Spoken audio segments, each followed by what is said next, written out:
জয় বাংলা বলার অপরাধে বিসর্জন দিতে হচ্ছে জীবন। ফ্যাসিস্ট শোষকের জুলুম, নির্যাতন, নিষ্পেষণে প্রত্যেকটি মুহূর্ত কাটাতে হচ্ছে আতঙ্কে। ঠিক এই মুহূর্তে দাঁড়িয়ে বাংলাদেশ ছাত্রলীগের নেতাকর্মীদের পাশে থাকার, সহযোগিতা করার সুযোগ এবং সক্ষমতা সবসময় আমাদের হচ্ছে না। অনেকের খোঁজ খবরও আমরা রাখতে পারছি না। বাংলাদেশ ছাত্রলীগের কর্মীদের অনেকের মাঝেও অভিমান রয়েছে। যারা হয়তো মনে করতেছেন যে আওয়ামী লীগ ক্ষমতা থেকে চলে গেছে, আওয়ামী লীগ একেবারেই শেষ, এই চিন্তা ভাবনা যাদের মাথায় আছে, আমি বলবো যে তারা একেবারে বোকার স্বর্গে কিন্তু বাস করছে। যদি আপনি একটু ব্রেন খাটিয়ে চিন্তা করেন যে বাংলাদেশের শুরু থেকে, আমি এর আগেও এইটা নিয়ে একটা ভিডিও বানিয়েছিলাম যে বাংলাদেশের শুরু থেকে এমন একটা রেকর্ড আমাকে দেখাতে পারবেন যে একটি রাজনৈতিক দল পরপর 2 টার্মে ক্ষমতায় আছে? একটাও নাই।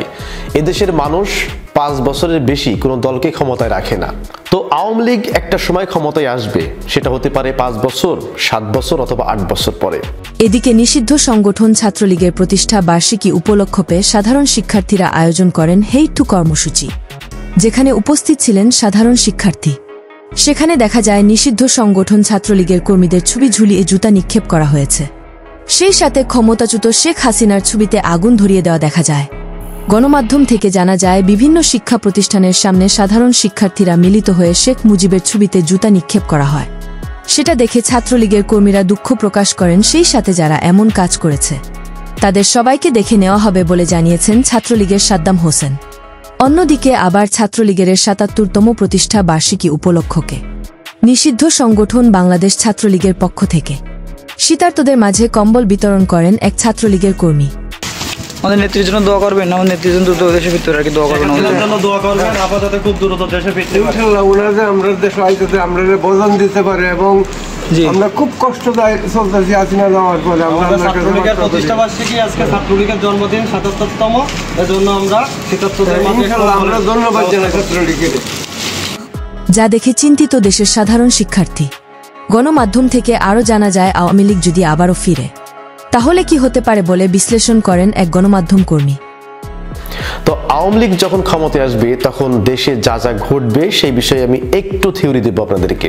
তো বাংলাদেশে আওয়ামী লীগ আবার যখন ক্ষমতায় আসবে তার প্রথম যে ঘটনাটা ঘটবে সেটা হচ্ছে বর্তমানে বিএনপির যে সমস্ত নেতাকর্মীরা, কিছু যে সমস্ত নেতাকর্মীরা ক্ষমতার অপব্যবহার করতেছে এবং যারা যা নাই তাই করতেছে, ক্ষমতা পেয়ে প্রত্যেকটা মানুষের উপরে স্টিম রোলার চালাচ্ছে, নির্যাতন করতেছে, চাঁদাবাজি করতেছে, এই সমস্ত পাতি নেতাদেরকে এরকম গুনে গুনে আওয়ামী লীগ তাদেরকে ধরে আনবে।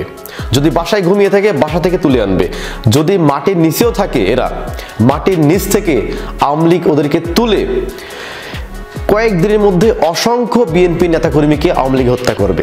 কারণ কি জানেন যে আওয়ামী লীগ হচ্ছে অত্যন্ত প্রতিশোধ পরায়ণ একটি দল। এই যে কিছুদিন আগে একটা নিউজ দেখলাম যে একজন ছাত্রলীগ কর্মী সে বাড়ি থেকে পলাতক, এখন তাকে খুঁজতে গেছে আর এক দল লোকজন। যাওয়ার পরে দেখতেছে যে সেই ছাত্রলীগ কর্মী বাড়িতে নাই, তার মা নামাজ পড়ছিল, ওই অবস্থায় তার মাকে কুপিয়েছে। নিঃসন্দেহে এইটি একটি জুলুম এবং এই জুলুম কিন্তু বেশি দিন চলে না। তো এইরকম জুলুম, অত্যাচার, নির্যাতন যারা করতেছে তাদের একটাবার ভাবা উচিত যে ক্ষমতা চিরস্থায়ী না। ভিডিওটি দেখার পর আপনার মূল্যবান মতামত আমাদেরকে কমেন্ট করে জানিয়ে দিতে পারেন। আমরা আপনার সেই মহামূল্যবান কমেন্টের রিপ্লাই দেওয়ার জন্য সর্বদা প্রস্তুত রয়েছি।